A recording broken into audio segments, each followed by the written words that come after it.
Years ago, my father disappeared on an expedition to the Himalayas. It happened the same month I was born. He'd gone off to find a Yeti. All he left of himself were a few pages of a diary, some photos, a bottle, and this footage. The expedition went east of Mount Everest, where the legends were the strongest. It took 3 weeks just to walk in.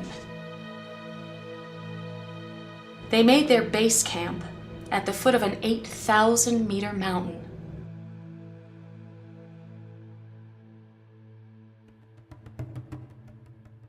That's my father, a hippie with a master's degree in mammal zoology.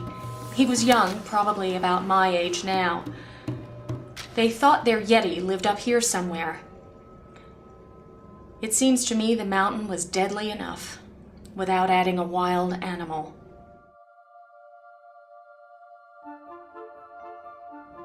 I grew up never knowing about my real father.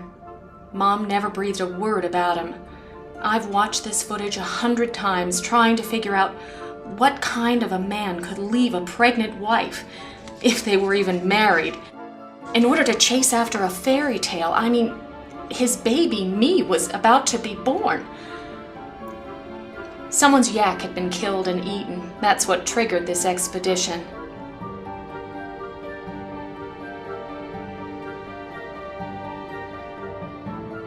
There he is again, good old Dad. What did my mom see in him, and why didn't she ever tell me about him? They found a Yeti footprint in the snow. That fired them up. They chased their prey up the mountain, but they chased it very slowly.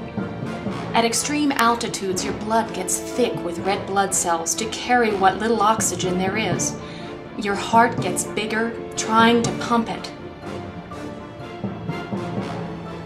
Sometimes, your lungs can fill with water.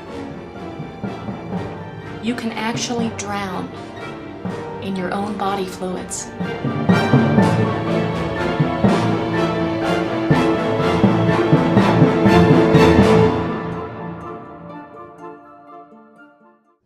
Near the end of October, they found an ice cave at 22,000 feet. There were footprints all around. Inside the cave, they found a number of bottles containing colored liquid. The Yeti, or whatever kind of animal it was, had been stealing them from somewhere. It was like a hairy guardian angel watching over them. A storm was brewing. The climbers grabbed a bunch of the strange bottles and dropped down to a lower camp. That night, they were attacked. Something tore their tents to shreds and took all but one of the bottles. The next day they went down to base camp, and even that wasn't safe. They were attacked again and again. In the end, there were no known survivors.